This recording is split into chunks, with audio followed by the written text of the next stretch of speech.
ज्योति नारंग जी ने पूछा है यूएसए से कमेंट करके कि हम हमेशा से सुनते आए हैं कि भगवान से डरो और हम कैसे उस पर भरोसा कर सकते हैं इस डर के साथ, तो कृपया इस पर कुछ मार्गदर्शन करें। तो उनका प्रश्न बहुत ही सुंदर है एक तरह से ज्योति जी का। साफ है कि जिससे हम डरते हैं उस पर भरोसा कैसे कर सकते हैं। हालांकि हमेशा से साथ ही साथ यह भी कहा जाता रहा है हमारे समाज में कि भय बिन प्रीत न होई। अलग अलग ढंगों से इस बात को कहा गया है कि बिना डर के प्रीत नहीं होती। लेकिन गहरा सच ये है कि जिससे हम डरते हैं उससे हम असली कहो, सच्चा कहो और पूर्णता के साथ कभी कोई प्रेम या समर्पण कैसे कर सकते हैं। क्योंकि प्रेम का तो अर्थ ही है कि हम कहने को ही दो हैं, हम शरीर में ही दो हैं या कहने को ही दो हैं, वरना तुम एक ही हैं। और जो प्रीत डर से पैदा होती है कहो, वह सच्ची तो कभी हो ही नहीं सकती। हाँ, एक बात और हो सकती है कि भय वाली जो प्रीत है वो व्यवहारिक दृष्टिकोण से बड़ी परिणामदायक हो सकती है, लाभदायक हो सकती है, वह जीवन चलाने के लिए बड़ी ज़रूरी हो सकती है, होती है, आधारभूत होती है। क्योंकि हम इतने गहरे तक संवेदनशील ही नहीं हैं कि गहरी और असली चीज़ों को समझ सकें। जबकि जीवन का आनंद हमेशा गहरे में है, वहीं जाकर मिलता है। अपने अंदर गहरे में जाओ, किसी चीज़ की गहराई में जाओ, उसको पूरा समझो। और बहुत थोड़े से लोग ही गहरे जाते हैं इस दुनिया में, और अपनी बात भी वो कहते हैं, ऐसी बात नहीं कि वो कहते हैं, लेकिन उनकी संख्या अति कम होने से वो एक तरह से अपवाद बनकर ही बस रह जाते हैं। और जीवन हमेशा नियमों पर चलता है, सच्चाई है। जो सामाजिक जीवन की, बाहरी जीवन की, सांसारिक जीवन की बात कर रहे हैं, वो हमेशा नियमों पर चलता है, डरों पर चलता है, अपवादों पर नहीं चलता। और ये संवेदनशील लोग, बहुत गहरे गए लोग, ये सिर्फ अपवाद स्वरूप ही होते हैं, उनकी संख्या इतनी ज़्यादा कम है। अभी हम अगर देखें, चारों तरफ देखो, जीवन इसलिए चल रहा है, हमारा समाज, मनुष्य समाज का जीवन, कि सभी को कई तरह के डर हैं, सभी नियमों में बंधे हैं, डरों में बंधे हैं। पुलिस का डर है सभी को, चाहे किसी देश में हो, पुलिस का कोई ना कोई सिस्टम है। कानून भी है, चाहे वो किसी तरह का कानून है। पुलिस का डर है, कानून का डर है, समाज का डर है, परिवार का डर है, कोई क्या कहेगा इसका डर है, मित्रों का डर है, शत्रुओं का डर है, संबंध खराब होने का डर है, आर्थिक हानि होने का भी डर है, और अंत में अगर सबके अंत में भी आए तो फिर पाप लग जाने का भी डर है। वो अलग है, कहीं कौन सी चीज़ पाप मानी जाती है, दूसरी जगह कोई दूसरी चीज़ पाप मानी जाती है,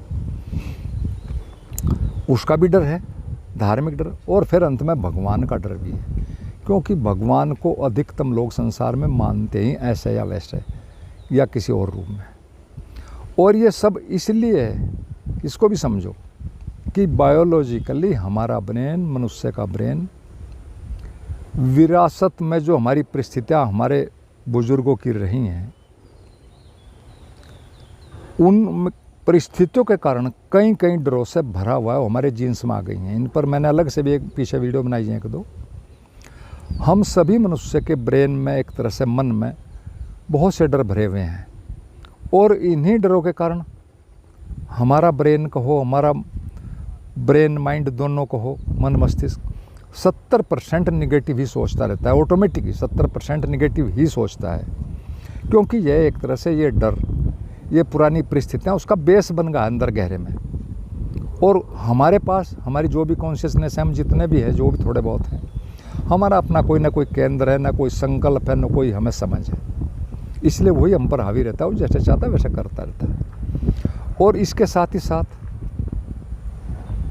ये बात तो है ही, एक और भी हमें अपने मन मस्तिष्क के बारे में एक मूलभूत तथ्य को और जान लेना चाहिए, जो बड़ा ज़रूरी है।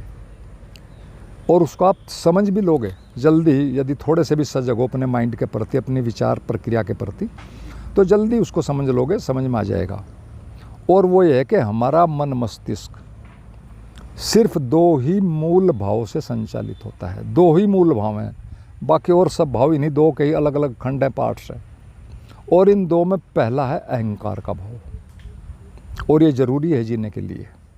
ये भी सुन लो, एक स्टेज तक आने के लिए ज़रूरी है। पहला है अहंकार का भाव। उसका सीधा सा मतलब है कि मैं कुछ हूँ, मैं कुछ कर सकता हूँ, मैं कुछ ज़रूर करूँगा। ये मोटी मोटी उसकी परिभाषा है। और दूसरा है डरने का भाव। दो ही चीज़ हैं।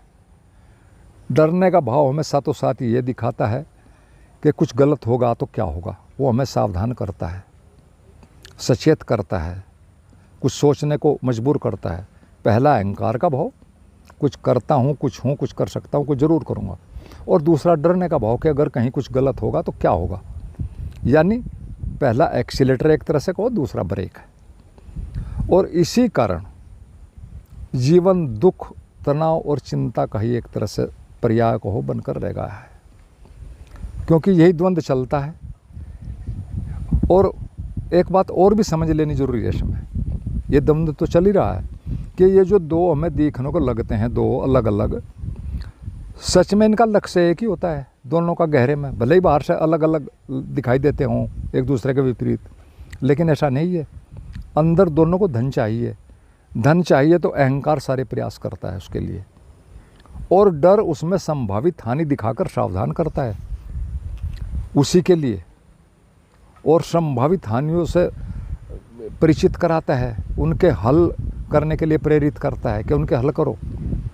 यानी दोनों चाहते ज़रूर हैं, लेकिन अलग अलग ढंगों से, अलग अलग अपना काम कर रहे हैं, लेकिन अंदर गहरे में एक ही लक्ष्य है। यदि मन को, हमारे मस्तिष्क को कोई भी हानि न होने का पक्का आश्वासन मिल जाए किसी भी काम में, वो हम कुछ भी कर रहे हैं सही गलत, अगर उसे पक्का भरोसा मिल जाए, फैक्ट्स ऐसे मिल जाएं कि कोई हानि नहीं होगी, पक्का प्रॉफिट होगा, चाहे थोड़ा हो चाहे ज़्यादा, तो फिर कोई डर नहीं दिखाता हो, फिर वो साइलेंट हो जाता है, फिर करो जो करना है।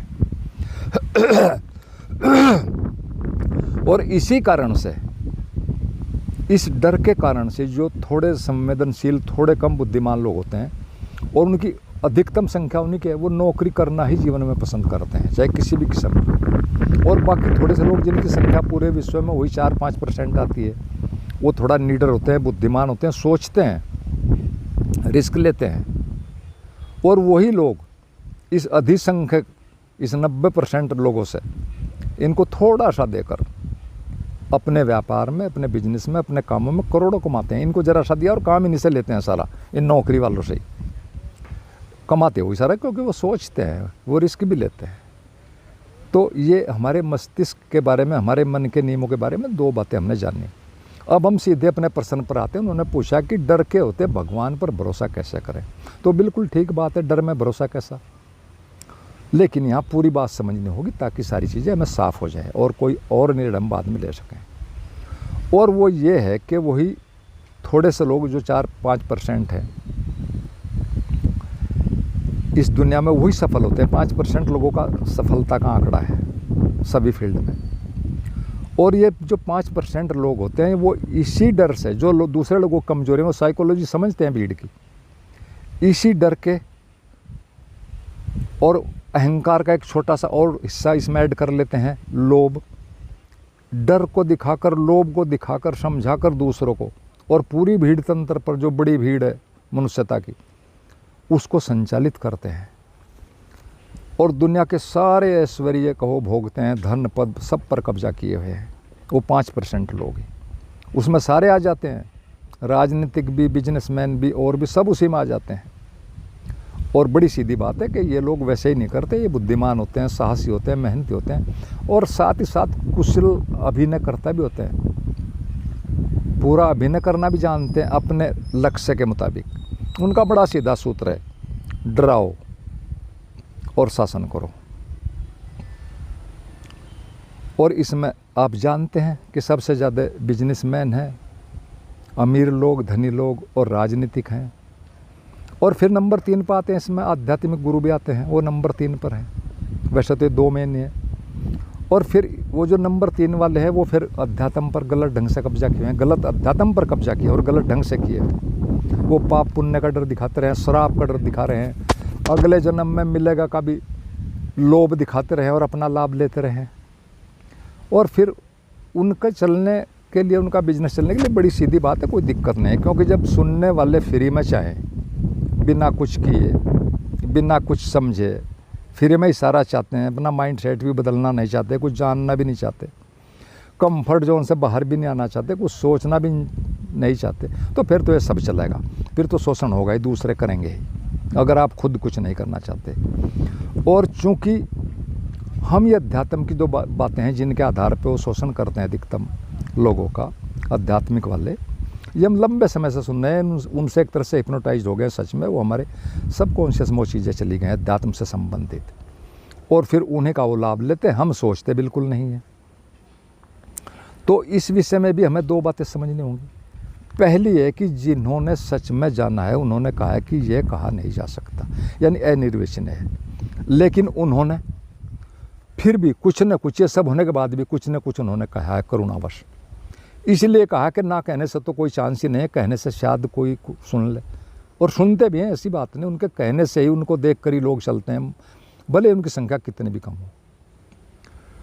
तो उन्होंने कहा है, और फिर सुनने वालों ने, समस्या जो अधिकतम केसेज में आती है वो ये आती है कि उन्होंने उनके अपने अर्थ ले लिए। कहा उन्होंने कुछ, उन्होंने सुना कुछ, उसका अर्थ अपना लिया, और फिर अपने ढंग से ही व्याख्या भी कर ले। और व्याख्या उन लोगों ने की जो बड़े बड़े बुद्धिमान भी रहे हैं, वो व्याख्याएं कर कर ही अपनी बुद्धिमानी को तृप्त कर लेते हैं, अपनी श्रेष्ठता को दिखाते हैं कि हमने देखो इस पर भाष्य लिख दिया, वो कर दिया। अकेले गीता पर बड़े बड़े बुद्धिमान लोगों ने मिलकर 1100 के लगभग टीकाएँ लिखी हैं गीता पर। क्या गीता के 1100 अर्थ हो सकते हैं? ये मैं एक की बात कर रहा हूँ, एक पुस्तक की। लेकिन अधिकतम लोगों को भी तो सच में यही चाहिए, टीकाएँ ही चाहिए, शब्दजाली चाहिए, करना किसी को नहीं है, बौद्धिक बातें ही चाहिए, क्योंकि प्रयोग करने में तो सब कुछ बदलना पड़ता है, सब दांव पर लगाना पड़ता है। और इसी कारण से जो भी नई चीज़ आई है अध्यात्म में, दूसरी चीज़ों में, या फिजिक्स में कहो, या भौतिक जगत में कहो, टेक्नोलॉजी में कहो, ये हमेशा से एक कहावत रही है, उसमें बहुत दम है कि नई चीज़ों पर, नए आविष्कार पर सबसे पहले शैतान कब्जा कर लेते हैं। और शैतान कोई ऊपरी शैतान नहीं होते कहीं आकाश वाले, वो शैतान हुई है जिन लोगों की दुष्प्रवृत्ति होती है, दुरुपयोग करते हैं चीज़ों का। लेकिन सच ये है कि आध्यात्मिक लोगों को एक बात जान लेनी चाहिए, साधकों को या अध्यात्म के जिज्ञासु को, प्यासे को, कि ज्ञान का अर्थ जानना नहीं है, बल्कि सच में वही हो जाना है। ये है ज्ञान का अर्थ। हर चीज़ को पहले मानो फिर जानो, अध्यात्म का यही सूत्र है, और फिर सच में वही हो जाओ। अध्यात्म होने की प्रक्रिया, अध्यात्म होने की कला है, न कि कुछ जानने की। जानना उसका एक बीच का पार्ट है, लेकिन वही हो जाना है, इसमें बाहर पाना नहीं है, वही होना है, अपने ही होने को बदलना है। इसमें एक और पुस्तक का मैं जिक्र करता हूँ साथ ही, जैसे मैंने अभी गीता का किया। मोहम्मद साहब ने कुरान लिखी, लेकिन बहुत कम लोग जानते हैं कि मोहम्मद साहब के जानने के बाद 290 साल बाद तक लिखी जाती रही, यानी कंप्लीट 290 साल बाद हुई। अब कितने लोगों से गुजरी? अगर वैज्ञानिक भाषा में कहें तो 8-9 पीढ़ियों से गुजरी। 33 साल की एक पीढ़ी मानते हैं वैज्ञानिक लोग। अब जो चीज़ 290 साल तक कितने लोगों से हाथों से गुजरी है, एक से दूसरे में, दूसरे से तीसरे में, अब उनमें ऐसा हो ही नहीं सकता कि लोगों ने कुछ चीज़ छोड़ दी हो, कुछ अपनी जोड़ दी हो, संभव ही नहीं है प्योर चीज़ वहाँ तक जाना।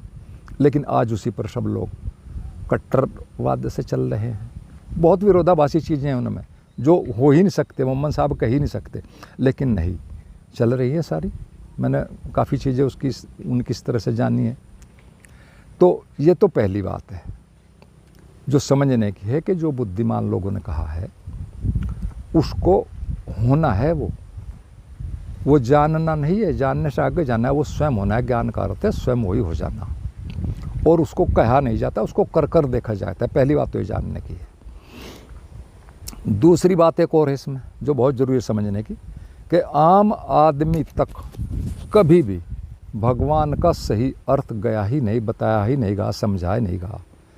हमेशा एक ही बात बताएगी कि भगवान कहीं पर बैठकर हमें चलाते हैं, नियंत्रित करते हैं, कहीं ऊंचे ऊपर आकाश में किसी सिंहासन पर। यानी हम दो हैं, वो अलग हैं, वो एक तरह से राजा की तरह, हम प्रजा की तरह हैं। और ये सबसे बड़ा झूठ है अध्यात्म के मामले में। सच ये है कि हमारी छोटी समझ के कारण हम पूरी बात नहीं समझ पाते और हम दो को ही समझते हैं, हमें दो ही दिखते हैं क्योंकि हम द्वैत में ही जी रहे हैं। हम हर चीज़ को दो में ही तोड़ कर देखते हैं, दो में से फिर अनेक तोड़ कर देखते हैं, जबकि सच ही है, आध्यात्मिक सच भी यही है। जिन लोगों ने गहरे में गहर जाना, और वैज्ञानिक तथ्य भी यही है, अलग अलग ढंगों से ये निष्कर्ष है कि एक ही है इस सारे जगत में, एक ही ऊर्जा है। उसे कॉस्मिक एनर्जी कहो, डार्क मैटर कहो, डार्क एनर्जी कहो, कुछ कहो, अलग बात है। एक ही है, अद्वैत है, एक का ही विस्तृत फैलाव है। सब रूप उसी के हैं, सब उसी के अंदर है। वही अनेक अनेक ढंगों में अपना खेल कर रहा है, लीला कर रहा है, कोई नहीं जानता वो क्या कर रहा है, लेकिन एक ही है। और उसी एक के एक छोटे सा अंश हम भी हैं। उसके अपने नियम है। जगत में सब कुछ एक दूसरे से जुड़ा है और पूरी बात वही समझता है, वही सही गलत समझता है। यहाँ सब एक दूसरे जुड़ा है, कोई अलग थलग नहीं है। अलग थलग होने का मतलब ही कष्ट में जाना है। जो अपने को अलग थलग समझता है वो कष्ट में जाएगा, क्योंकि सच में यहाँ सब एक है, जुड़ा है, एक दूसरे पर निर्भर, एक दूसरे को प्रभावित करता है, प्रभावित होता है। हमें पता हो ना हो वो एक अलग बात है। तो एक आध्यात्मिक आदमी को एक की ही भाषा में सोचना है। फिर उसमें भी दो विकल्प है, चाहे समग्र को एक मान कर जियो, यदि सक्षम हो दी बेस्ट है। जैसे कबीर दास जी ने कहा कि सबके अंदर राम ही है, सब राम ही है और इसी से उपलब्ध हो गए, फालतू कुछ किया ही नहीं। या तो एक को मान कर जियो यदि सक्षम हो, लेकिन फिर और कुछ नहीं और सब गिरा दो। या फिर दूसरा है कि स्वयं में स्थित रहकर स्वयं की एक की अपनी एक की पूर्णता को उपलब्ध हो जाओ, अपने में केंद्रित हो जाओ, अपने आप को पूरा कर लो। और फिर ध्यान रखना, दो पूर्णताएं, एक बड़ी पूर्णता, एक छोटी पूर्णता, उनके मिलने में, सचेतन रूप से मिलने में कुछ करना नहीं पड़ता, वो तो मिल ही जाएंगी। जब एक गुणों जैसी होंगी, समान चीज़ें मिल ही जाती हैं। तो या फिर इसको जाओ अपने एक को पूर्ण कर लो, या उस पूर्ण को स्वीकार कर लो, अगर इतनी अक्षमता है। इन दोनों में एक ही रास्ता है, फिर वो दोनों मिल जाएंगी। जबकि अचेतन रूप से अभी भी हम एक ही हैं, ऐसा नहीं कह, लेकिन हमें पता नहीं है। हमारा मन बीच में है, उसने अनेक चीज़ें बीच में खड़ी की हुई हैं, अनेक मान्यताएं, अनेक अर्थ हैं, उस वजह से सारी एक तरह से तनाव है। तो ये बातें समझने की हैं। समझना मेन है कि परमात्मा को जानना नहीं है, जानने में उससे अलगाव है, दो की अनुभूति होती है, बल्कि वही होना है जो कि अभी भी है, अभी भी वही है। बस इस तथ्य के प्रति जागना है, अपनी अवेयरनेस को बढ़ाना है, माइंड के पार जाना है, अवेयर होना है सारी चीज़ को, मन को बीच में से हटाना है, अपने अर्थों को भी हटाना है।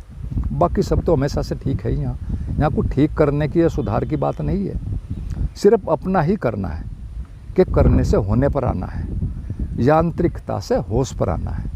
सारी इतनी ही बात थोड़ी समझने की है और इसमें कुछ ज़्यादा करने की बात नहीं है। रास्ता सही हो तो फिर सारी चीज़ें एक तरह से ठीक हो जाती हैं। और देखो कि हमारे आदमी के नियम कितने छोटे हैं, बहुत छोटे हैं।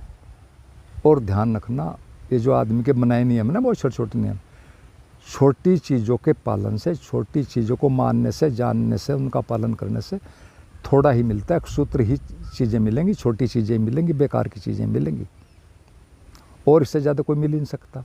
हाँ, यदि विराट की भाषा में सोचोगे तो फिर विराट मिलेगा, पक्की बात है। जैसा सोचोगे वैसा मिलेगा, आज नहीं कल मिलेगा। और विराट एक वास्तविकता है, क्योंकि वो अस्तित्व का बना है, कहो उसे परमात्मा का बनाया कर लो। परमात्मा में अस्तित्व की भाषा को ही, अस्तित्व का ही दूसरा नाम परमात्मा है, समग्र का नाम। तो बड़ी सीधी बात है, उस पर भरोसा करो, श्रद्धा करो, धैर्य रखो, क्योंकि इनके बिना आप चल नहीं पाओगे, कुछ कर नहीं पाओगे। भरोसा जरूरी है चलने के लिए, श्रद्धा भी जरूरी है और धैर्य भी जरूरी है। माना शुरू में हमें नहीं पता सारे भरोसे का क्या रिजल्ट आएगा, श्रद्धा का क्या आएगा, लेकिन ये जरूरी है चलने के लिए। बिना इनके आप चल नहीं पाओगे। धैर्य रखो और फिर चलो। और एक बात और ध्यान रखो हमेशा, जिसमें हमारा मन सबसे ज़्यादा हमें डिस्टर्ब करता है कि यहाँ गलत होने को कुछ है ही नहीं। क्या गलत होगा यहाँ?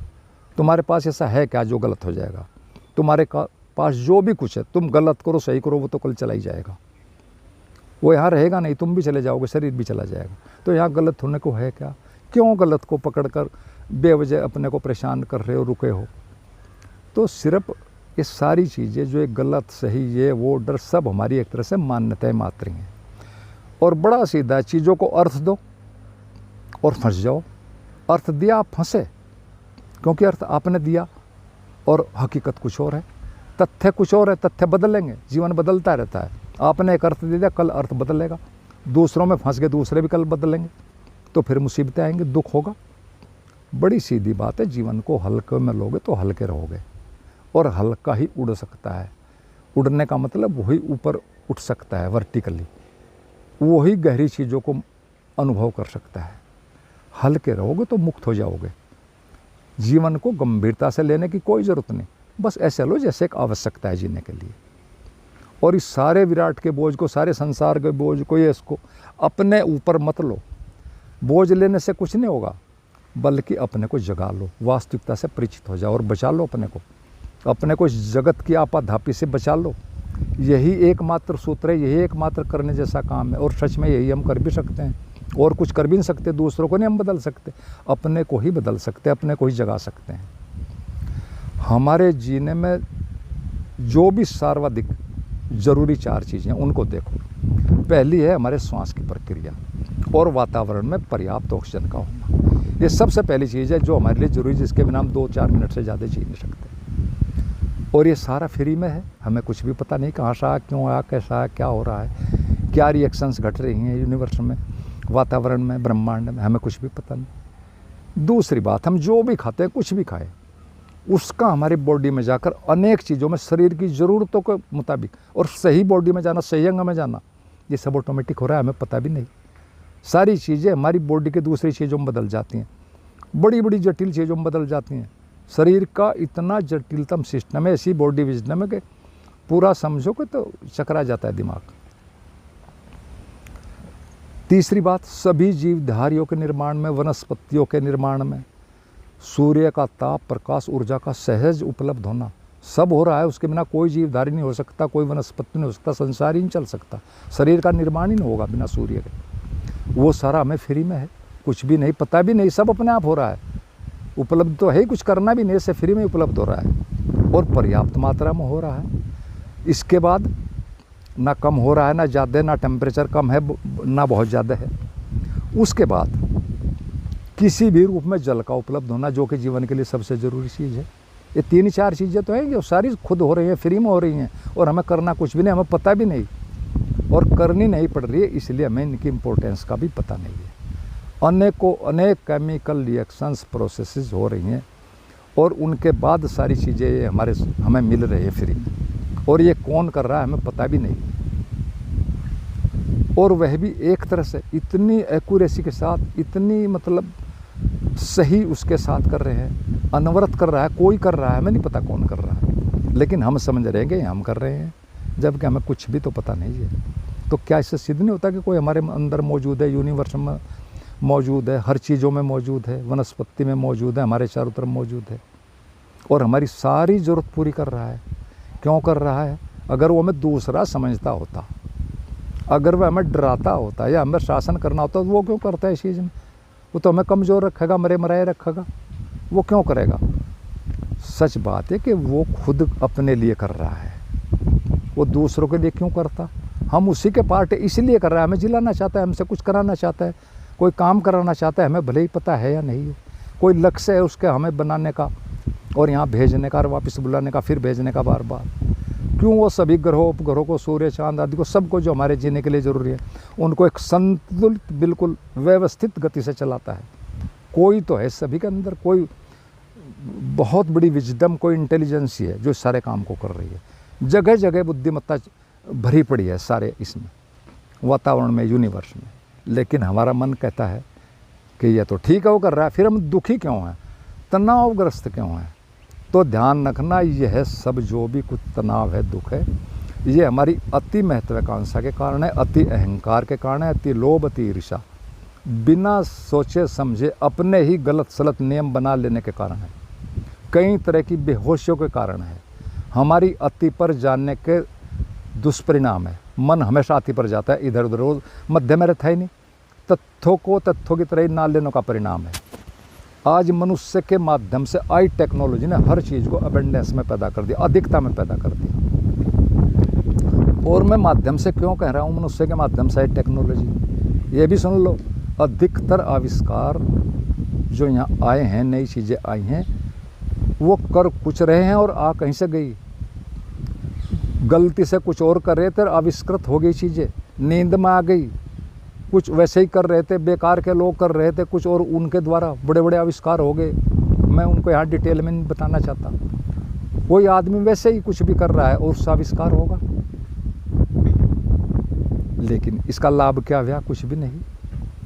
आज सारी चीज़ें अबंडेंस में है, अधिकता में है, और फिर भी हमारी अपनी ही मनुष्य की जाति रेस, उसमें अनेकों लोग, 80-90 करोड़ लोग भूखे मर रहे हैं, बिना घरों के रह रहे हैं, मिट्टी तक की रोटियां खा रहे हैं कुछ लोग, और हम सब वेस्ट कर रहे हैं, भोजन को भी वेस्ट कर रहे हैं, चीज़ों को भी वेस्ट कर रहे हैं, मकान भी फालतू पड़े हैं दुनिया में।